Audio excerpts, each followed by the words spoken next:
Good morning, students. Today's our topic is transportation.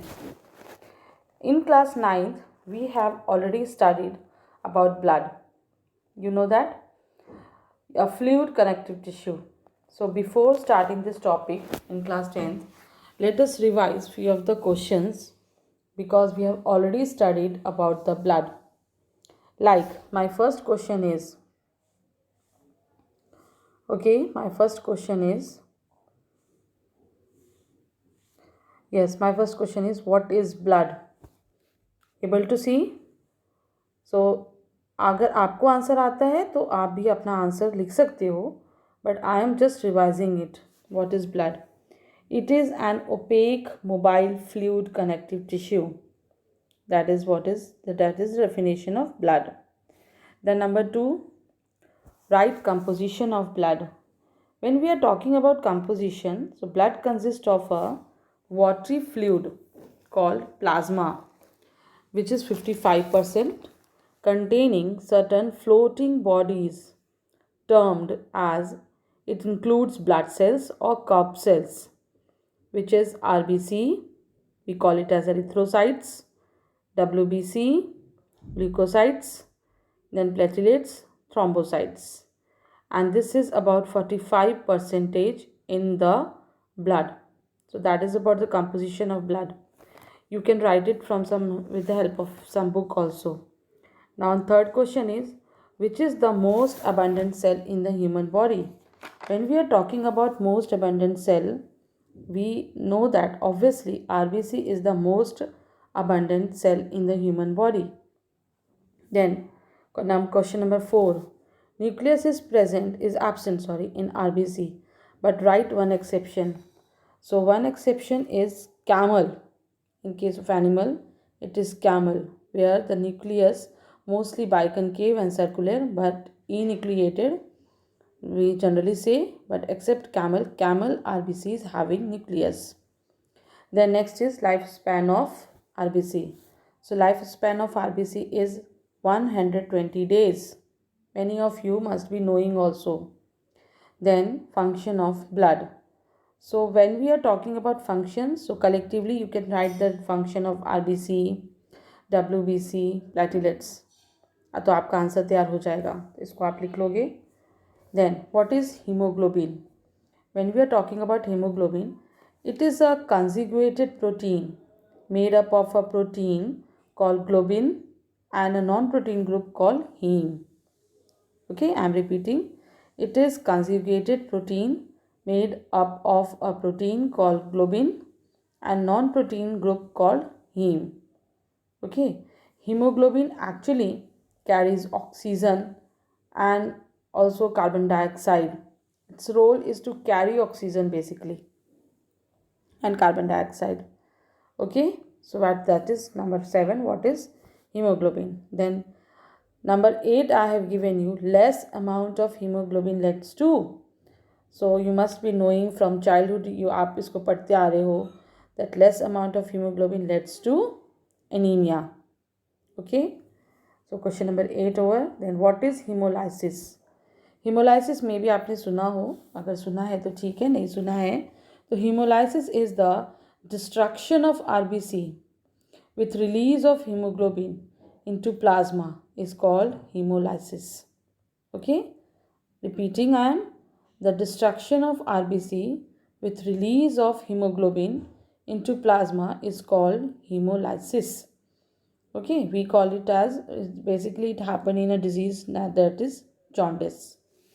Then next is the last question. Here I want to revise that what is the lifespan of WBC. So lifespan of WBC, that may be few days, months, year. That is its lifespan. It varies. Okay, it may be few days, months and year. Okay, like this. So these are the few questions which actually I want to you all, so that before starting our transportation in 10th class जब हम बात करते हैं तो what we have to actually do, we have to actually deal with the topic that is heart. आप अपना NCERT देखोगे तो आपका जो topic दिया है that is heart. Okay, so here I have written some of the points related to heart, that heart is a hollow muscular organ roughly of size one's fist. Its average weight is about 250 ग्राम. ये सब मैं आपको PDF में भी दे दूँगी, आप इसको पढ़ लोगे, ठीक है, और आप इसको नोट डाउन कर लोगे. Reddish brown in colour, somewhat conical in form. Then the next point is protective covering. So when we are talking about protective covering, so heart is enclosed in a tough two-layered sac. We call it as pericardium. Pericardium cavity contains up to 50 ml of pericardium fluid. Because it is two-layered, so it must be filled with a fluid, and that fluid we call it as pericardium fluid. Okay, 50 ml. This fluid keeps the heart moist, allow it free movement, and reduces friction between the heart wall and the surrounding tissue when the heart beats. So to what I have explained just now, so to just get those points, let us deal with the help of a diagram also. Okay, so you can able to see heart is divided with a septum. Actually there is a septum. This septum actually it divides the heart into first of all two equal halves. दो हिस्सों में बांट रहा है septum. एक तरफ को हमने कह दिया है राइट ऑरिकल है या राइट वेंट्रिकल है, दूसरी तरफ हमने कह दिया है लेफ्ट ऑरिकल है या फिर लेफ्ट वेंट्रिकल है. ठीक है, समझ में आ रहा है आप लोग को? ओके, देन आप एक एक करके सारा जो डायग्राम में जो पार्ट्स है, लेबलिंग है, उसको आप समझोगे. ठीक है, तो आप यहाँ पे देख सकते हो SVC को मैंने यहाँ पे इसका फुल फॉर्म लिख दिया है, सुपीरियर वेने केवा. देन IVC, इंफीरियर वेने केवा. तो ये जो सुपीरियर वेने केवा और इंफीरियर वेने केवा है, इसका रोल क्या है? आपको मे बी आपने पढ़ा हो, सुपीरियर वेने केवा it brings the deoxygenated blood from upper part of the body. ये जो है सुपीरियर वेने केवा, it brings the deoxygenated blood from upper part of the body. Then inferior vena cava, it brings the deoxygenated blood from lower part of the body. ठीक है, clear है? Okay. उसके बाद आप एक और बात आप देखोगे कि यहाँ पर बीच में राइट ऑरिकल और राइट वेंट्रिकल के बीच में भी डिवाइड हो रहा है. तो उसके कारण मतलब हमारा जो ह्यूमन का हार्ट है वो 4 चैम्बर्ड हार्ट होता है. ठीक है, तो ये जो 4 चैम्बर्ड हार्ट हो रहा है, ये किस वजह से हो रहा है? क्योंकि राइट ऑरिकल और राइट वेंट्रिकल, लेफ्ट ऑरिकल और लेफ्ट वेंट्रिकल के बीच में भी डिवीजन हो रहा है.